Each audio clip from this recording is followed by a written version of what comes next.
The arrival at Luxury Haven Resort. A dream vacation begins. The Thompsons had been planning this trip for years. It was supposed to be the perfect vacation, a celebration of love, hard work, and new beginnings. Jonathan Thompson, a distinguished history professor, had spent decades teaching about the struggles and triumphs of marginalized communities. His wife, Alicia, a pediatric nurse, had sacrificed so much to care for children who needed her. Their daughter, Jasmine, a brilliant and ambitious young woman, had just been accepted into Harvard University with a full scholarship. This trip to the prestigious Luxury Haven Resort in Miami was their reward, a well-deserved getaway before Jasmine embarked on her next chapter in life. From the moment they stepped out of the sleek black SUV that had transported them from the airport, the humid Miami air wrapped around them like a warm embrace. The resort was even more breathtaking than they had imagined. Towering palm trees swayed lazily in the ocean breeze, and the resort's golden marble facade gleamed under the afternoon sun. The fountain at the entrance shimmered with cascading water, reflecting the pristine blue sky. Exotic flowers lined the pathway leading to the grand lobby, their fragrance filling the air with a sense of opulence. Jasmine could barely contain her excitement. She had spent weeks researching every detail about this resort. From the 5-star spa to the Michelin-star restaurants, everything about Luxury Haven screamed exclusivity. But as they approached the entrance, an unsettling feeling crept over Alicia. It was subtle at first, a shift in the way the bellboys glanced at them, the faint hesitation in the concierge's greeting. She pushed the feeling aside. "We deserve this," she reminded herself. A cold welcome. The family entered the lobby, where an extravagant chandelier dripped with crystals, casting elegant reflections across the high, vaulted ceiling. Plush velvet chairs and ornate gold-trimmed tables created an atmosphere of sophistication. Jasmine beamed, taking in the grandeur. "This place is like something out of a movie," she whispered. Jonathan chuckled. "A very expensive movie." They approached the front desk, where a young receptionist in a crisp white uniform smiled at them, though her smile wavered slightly when she saw them. "Good afternoon. Welcome to Luxury Haven Resort. May I have your reservation details?" Jonathan pulled out his phone and read off the confirmation number. As the receptionist typed into her computer, a man in an expensive tailored suit approached the counter, his gaze lingering on the Thompsons with thinly veiled curiosity. This was Victor Langston, the resort's owner. A self-made millionaire who had built his empire through luxury hotels and high-end real estate.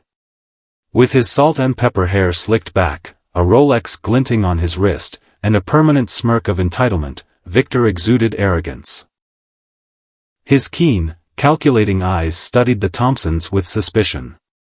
The judgmental gaze. Victor had always been obsessed with exclusivity. His clientele consisted of Hollywood elites, CEOs, and politicians, people who could afford the best of the best. But when he saw Jonathan in a well-pressed yet modest suit, Alicia in a stylish but affordable dress, and Jasmine in a simple yet elegant outfit, something inside him soured. They didn't fit the mold of his usual guests. Victor glanced at the receptionist's screen, then at Jonathan. "Are you sure you're in the right place?" His voice was smooth, but there was an unmistakable edge of condescension. Jonathan frowned. "Excuse me?" Victor smiled, but it was the kind of smile that didn't reach his eyes. "It's just, we have a certain clientele here. Many of our guests are accustomed to a particular level of exclusivity." Alicia's stomach tightened. She had dealt with people like him before, people who masked their discrimination behind thinly veiled politeness. "We booked our stay months ago," she said firmly. "Everything was prepaid." Victor made a show of checking the reservation again, as if expecting to find a mistake. Jasmine, who had been silent until now, folded her arms. "Are you saying we don't belong here?" Victor's smirk deepened. "Of course not.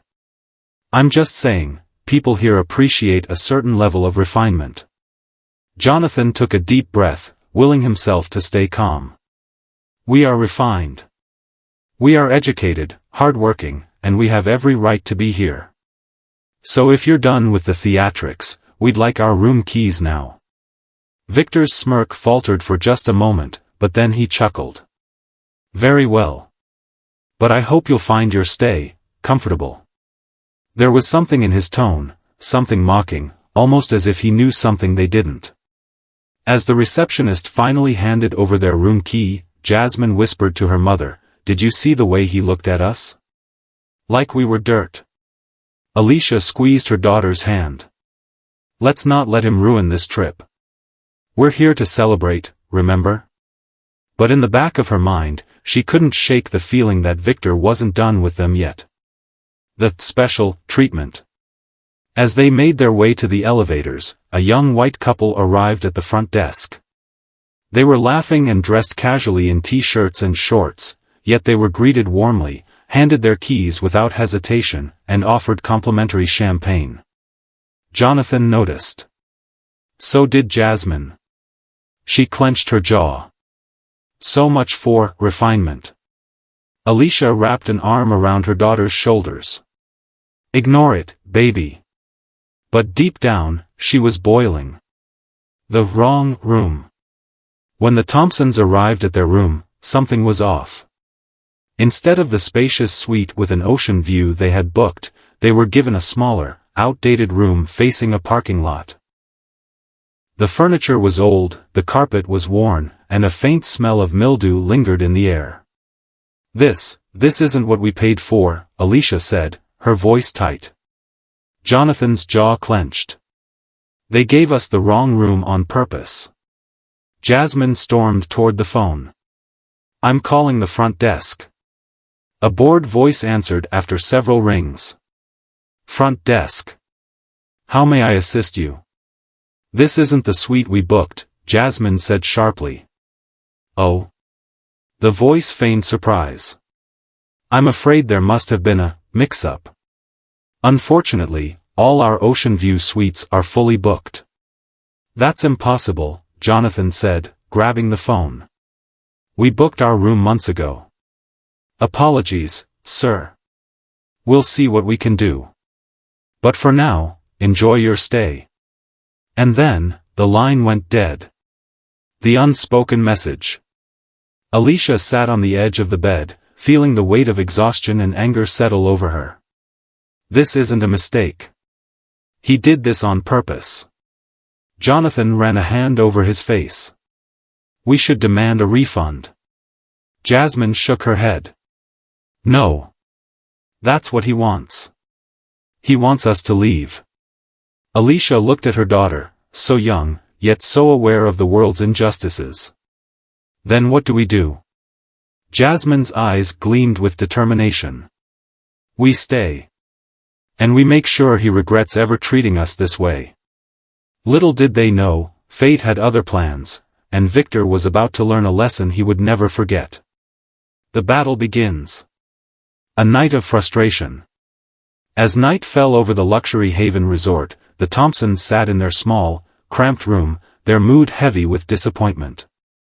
The gentle sounds of the ocean waves crashing against the shore were drowned out by the constant hum of the air conditioning, a reminder of their isolation from the luxury they had hoped for. Jonathan stood at the window, staring out at the parking lot below, his mind racing. Alicia sat on the bed, flipping through the hotel's welcome brochure, trying to convince herself that the situation would somehow resolve itself. Jasmine paced the room, her frustration palpable. "Mom, we've been scammed," she muttered, her voice tight. "There's no way they just ran out of Ocean View Suites. This was deliberate." Jonathan turned around slowly, his hands folded across his chest. "You're right. It's not a mistake. They're trying to force us out. But we're not going to give them the satisfaction." Alicia, who had been silent for a while, finally spoke. "We need to do something. We can't just let them treat us like this." Jonathan nodded. "Tomorrow, I'll go to the front desk. I'll speak with the manager. We'll get this resolved." Jasmine rolled her eyes. You know what's going to happen, right? They'll just give us the same excuses again, or maybe they'll move us to another, lesser, room and make us feel even more uncomfortable. This isn't about the room, it's about us not belonging here. The words stung, but they were true. It wasn't just about the room. It was about the way they had been treated from the moment they stepped onto the property. They weren't the right kind of guests. Their clothes weren't expensive enough, their skin wasn't light enough, and their presence was an affront to the resort's carefully curated image. Jasmine crossed her arms, her voice growing steadier with each passing moment. We can't let them push us around. We've worked too hard for this. The hotel manager's cold reception. The next morning, Jonathan went straight to the front desk, determined to get answers. The receptionist from the previous day greeted him with a tight smile, but there was no warmth behind it. Good morning, sir. How may I assist you? I need to speak with the manager, Jonathan said, his voice calm but firm. We've been given the wrong room, and we'd like it fixed. The receptionist's fingers hovered nervously over the keyboard, and she glanced toward the back office. I'll let her know you're here. Please, take a seat. Jonathan nodded and walked over to a plush chair near the lobby. He glanced around the opulent space, feeling the weight of the glaring opulence that surrounded him, a reminder that he and his family didn't belong here. Minutes later, a woman in her mid-40s approached him. She wore a smart blazer, her blonde hair pulled back into a sleek ponytail. She exuded confidence, but there was something about her that reminded Jonathan of a well-polished corporate machine, perfect on the outside, but lacking warmth.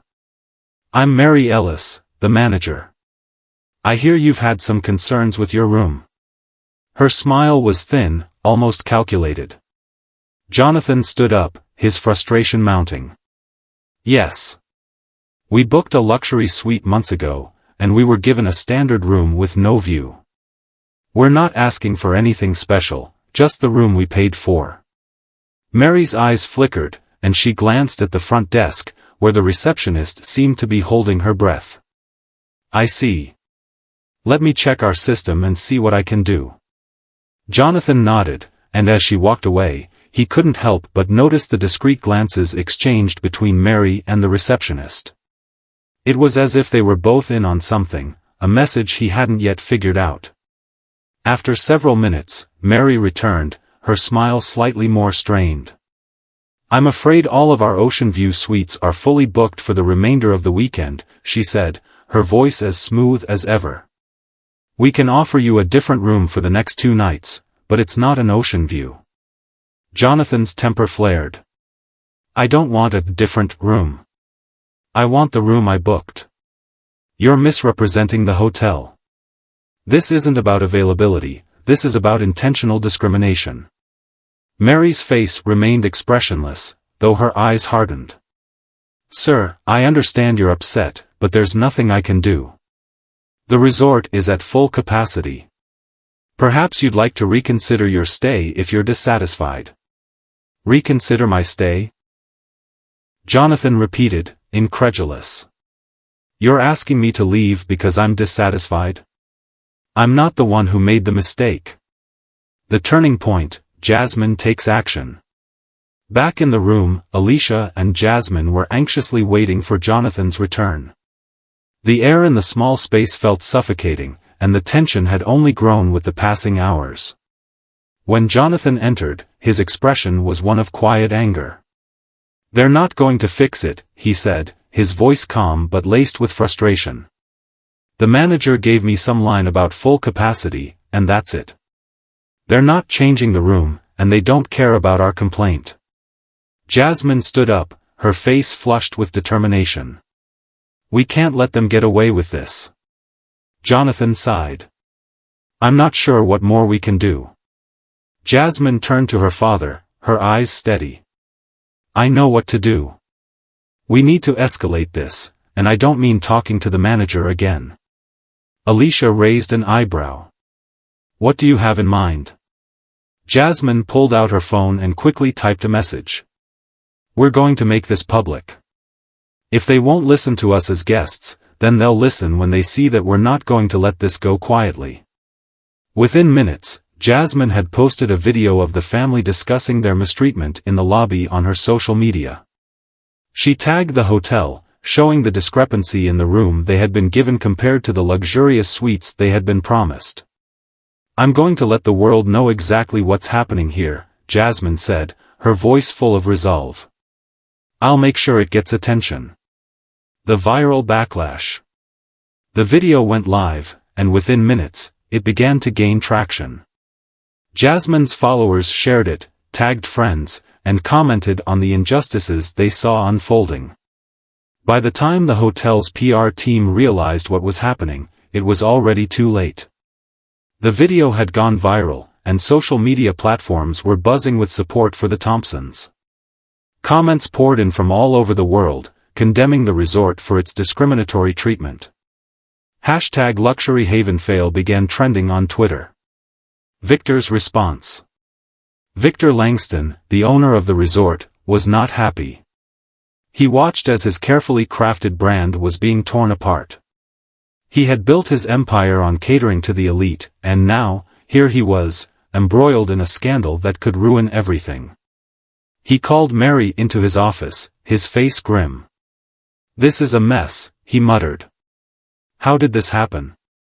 How did we end up in this situation?" Mary hesitated.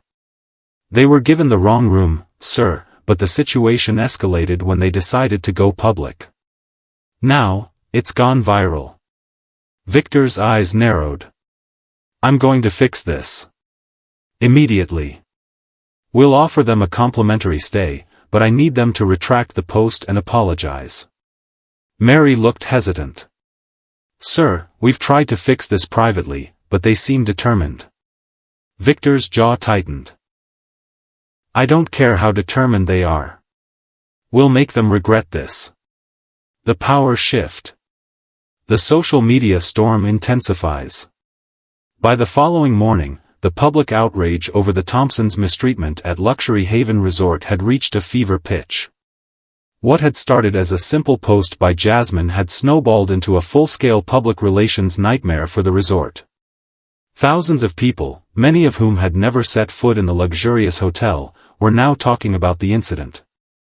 #LuxuryHavenFail had quickly become a trending hashtag across social media platforms, with celebrities, influencers, and even ordinary people jumping in to voice their support for the Thompsons.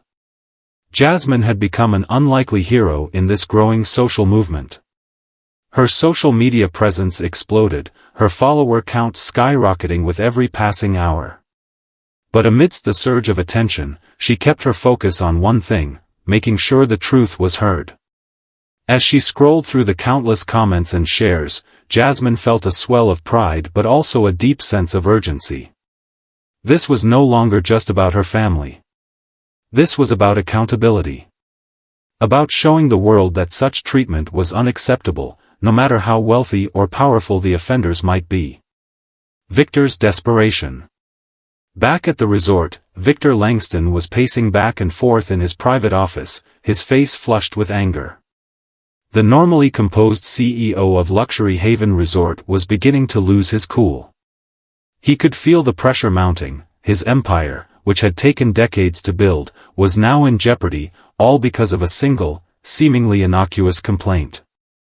"What in the hell is happening?" he muttered to himself, staring at his phone screen, which was flooded with notifications. His PR team had been working non-stop to stem the tide of criticism, but the more they tried to suppress the issue, the more it seemed to gain momentum.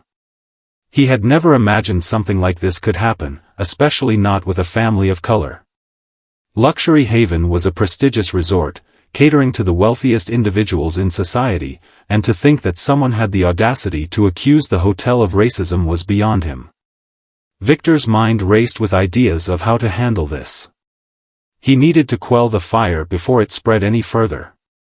In his mind, the solution was simple: control the narrative. He grabbed his phone and called Mary Ellis, the resort manager. "Mary, get to my office now," Victor barked. "We need to fix this before it gets out of hand." Jasmine's call to action. Meanwhile, Jasmine was at a local cafe, laptop open, typing furiously. She had just finished composing a lengthy post detailing her family's experiences at the resort, how they had been discriminated against from the moment they arrived, how they had been denied the luxury suite they had paid for, and how the manager had dismissed their complaints as if they didn't matter. With the click of a button, the post was shared to her Instagram, Twitter, and Facebook, complete with receipts, screenshots of their booking confirmation, pictures of the room they had been assigned, and even a video of the manager's dismissive attitude. Jasmine wasn't just telling the world what had happened, she was showing them. Her followers had been waiting for this moment, and the response was overwhelming. Every post she made was now being shared hundreds, if not thousands, of times. People were reaching out to her privately, thanking her for speaking up, for showing the world that it was okay to stand up against inequality, no matter who was involved. As the hours passed, Jasmine received a DM from an unlikely source, a former employee of Luxury Haven Resort. The message was simple but chilling. "I worked there for 2 years. This happens all the time. They've been doing this for years, but it's always been swept under the rug. Keep fighting. You're not alone." The message was the catalyst Jasmine needed. She shared it with her followers, sparking even more outrage. People were shocked, appalled by the realization that Luxury Haven Resort had been systematically discriminating against people of color for years. The video of Jasmine's family and the posts detailing their experience had shone a light on something much darker than anyone had anticipated.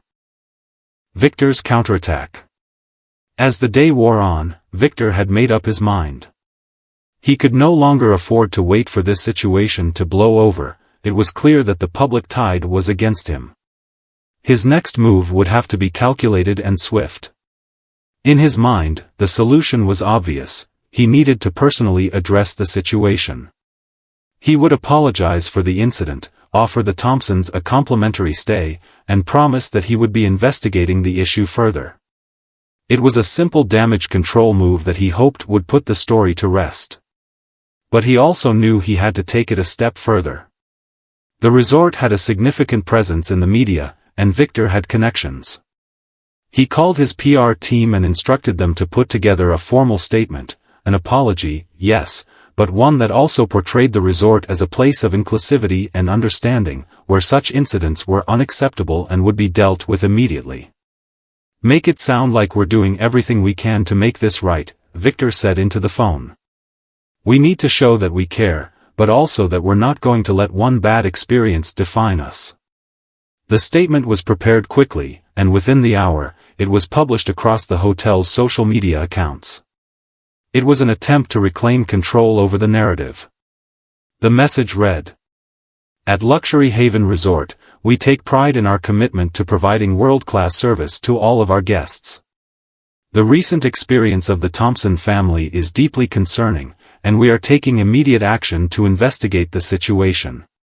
We apologize for any discomfort they may have faced and have offered them a complimentary stay at our resort." But while Victor was busy trying to control the narrative, he didn't realize that Jasmine had already taken the next step. She had managed to get the attention of several influential figures, politicians, civil rights activists, and even a few celebrities. The flood of support for the Thompsons had turned into a full-scale movement, with people from all walks of life demanding accountability from the resort. The decision to meet. By the end of the day, Jasmine received an unexpected phone call. It was from a representative of Victor Langston, the CEO of the resort. "We've been following your posts and we'd like to meet with you," the voice on the other end said. "We want to resolve this in a way that works for both parties." Jasmine wasn't sure what to expect, but she knew one thing: this was her moment to demand justice for her family, and for anyone who had been wronged by the system Luxury Haven represented. "I'll meet with you," Jasmine said. "But it won't be just about an apology. I want real change. I want to know what you're doing to fix the culture of discrimination at your resort." She hung up the phone, feeling a rush of both anticipation and resolve. This was more than just about a free stay. This was about turning the tide, about exposing the truth for the world to see. Jasmine had become the voice of countless others who had been silenced for far too long. The meeting. The setting for change. The following afternoon, Jasmine arrived at the front gates of Luxury Haven Resort, her heart pounding in her chest. She had been through all the motions, the anger, the disbelief, the frustration, but now, standing in front of the very hotel that had tried to shut her down, she felt a strange sense of calm. This wasn't just a meeting. This was history in the making. As she passed through the grand marble gates, the towering columns and pristine grounds of the resort now seemed like an impersonal facade, once a symbol of luxury, now a place that embodied all the hidden truths behind wealth and privilege. Jasmine's car rolled to a stop, and she took a deep breath before stepping out, mentally preparing for the conversation ahead. She was greeted by a member of the resort staff who led her through a series of impressive hallways, their pristine white walls lined with expensive art pieces. But none of this dazzled Jasmine. She wasn't here for luxury or show, it was time to face the man who could change everything, Victor Langston, the CEO of Luxury Haven Resort. As she entered the grand boardroom, she noticed that Victor was already seated, along with his team of executives and PR specialists. The room was beautifully lit, a large table made of polished wood stretching between them. At the head of the table sat Victor Langston, dressed in a tailored suit, his typically confident demeanor slightly shaken. His eyes, once cool and collected, now carried a hint of nervousness, betraying the image he tried so hard to maintain. "Ms. Thompson," Victor said, standing as she entered. His handshake was firm, but there was an underlying tension in his grip. "Thank you for agreeing to meet with us." Jasmine didn't reciprocate his smile. Instead, she kept her expression serious, eyes locked on his as she took her seat. "Let's get to the point, Mr. Langston," she replied, her voice calm but filled with purpose. "I'm not here for empty apologies or excuses. I'm here to talk about real change." Victor's attempt to deflect. Victor sat down, his hands folded in front of him as he cleared his throat. "I understand your frustration, Ms. Thompson. And let me be clear, what happened with your family is unacceptable. It's not the kind of experience we want our guests to have. We've investigated the situation and taken immediate action." Jasmine raised an eyebrow, but she didn't interrupt. "I want to assure you that this will never happen again," Victor continued. "We're already implementing new training programs for our staff to ensure that every guest, regardless of their background, receives the highest level of service. We're deeply committed to creating an inclusive environment here at Luxury Haven Resort." Jasmine's fingers tightened around the armrests of her chair as she listened to Victor's rehearsed words. New training programs? It sounded like the same corporate buzzwords she had heard so many times before. This wasn't what she was here for. She needed real answers. "I don't want a training program," she said, her voice steady but with a sharp edge. "I want accountability. I want to know exactly what's going to happen to the people who treated my family like dirt. I want to know how you plan to change the culture of this resort, because this isn't just about one bad experience. This is about a pattern that needs to be addressed." Victor looked uncomfortable, shifting slightly in his seat. He wasn't prepared for this level of scrutiny. "We are taking disciplinary action against the staff involved," he said, almost as an afterthought. "But we need to be realistic here. No one wants to see their career ruined over one mistake." Jasmine leaned forward, her gaze never leaving his. "So, what are you saying? That they get to keep their jobs? That they don't face the real consequences of their actions?" Victor hesitated. His team exchanged uncomfortable glances, but he knew Jasmine was right. The status quo couldn't hold up in the face of so much public backlash. "We'll be reviewing the situation thoroughly," he said, his voice faltering. "But we're also trying to move forward, to make this right." Jasmine's call for transparency. Jasmine shook her head, unable to hide her disappointment. Moving forward? How can you move forward if you're not willing to face the truth? This wasn't a one-time mistake. This is part of a much bigger problem, and you know it. She leaned forward again, her eyes piercing through Victor. I'm not asking for some symbolic apology. I'm asking for change. I'm asking for a commitment to make this institution better, for everyone. I want full transparency. I want to see the real changes, the tangible ones. Not just PR stunts.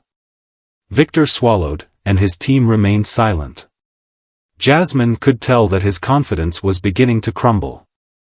I understand where you're coming from, Victor finally said. But, Ms. Thompson, we run a business here. We can't just make sweeping changes based on one incident. This is a complicated issue. Complicated? Jasmine interrupted. It's not complicated. Racism isn't complicated. Prejudice isn't complicated. The only thing complicated here is your willingness to admit that these issues have existed within this establishment for years. This goes beyond one incident, it's about the kind of culture you've built. It's about the people you've allowed to get away with this behavior. Victor paused, and for the first time, there was a flicker of genuine realization in his eyes. Jasmine's words had struck a nerve. He couldn't keep hiding behind his position anymore. The turning point. Just then, Mary Ellis, the resort manager, spoke up. She had been silent throughout the meeting, but now she looked at Victor and then at Jasmine. She's right, Mary said, her voice steady and unapologetic. We've known about the underlying issues here for years. I've seen it myself, even before this incident. There's a culture of privilege, and we've allowed it to flourish. But I think it's time we take responsibility for what we've allowed. Everyone in the room fell silent. It was an unprecedented admission, the first time anyone from within the resort had acknowledged the problems that had been festering under the surface. Victor's face hardened as he glanced at Mary, but he didn't argue. He knew this was the moment of reckoning. Jasmine, however, was quick to seize on the opportunity. If you're serious about change, it's not enough to just apologize. I want you to put your money where your mouth is. I want you to create a diversity and accountability board made up of people from all backgrounds, to oversee every decision made at this resort. And I want to see real consequences for those who perpetuate this kind of behavior. Not just warnings, not just sensitivity training. Real action. Victor exhaled slowly, his expression softening. I understand, he said, his voice quieter now. We'll make the changes you're asking for. We'll start with a full investigation and then move forward with the diversity board. We'll also publicly commit to transparency about our progress. Jasmine leaned back in her chair, her eyes scanning the room. This is just the beginning, she said. I expect to see real results, and I'm watching. If you're serious, you'll follow through. After the meeting, a new dawn. As Jasmine left the boardroom, she felt a mixture of relief and determination. The fight wasn't over, but this meeting had been a crucial turning point. The conversation had shifted from damage control to genuine action, and she knew the battle for change had only just begun. She called her family as soon as she got back to the hotel lobby. Her voice cracked with emotion as she told them about the meeting. For the first time in days, Jasmine felt like she had a sense of control, like her efforts were leading to something bigger than just personal justice. But as she walked through the lobby of the resort, her phone buzzed again. This time, it was a message from one of her followers. It's not over yet. We've got your back. Keep pushing. Jasmine smiled. The fight for accountability was far from over, but now, she had an army behind her. And no amount of money or power could silence the truth.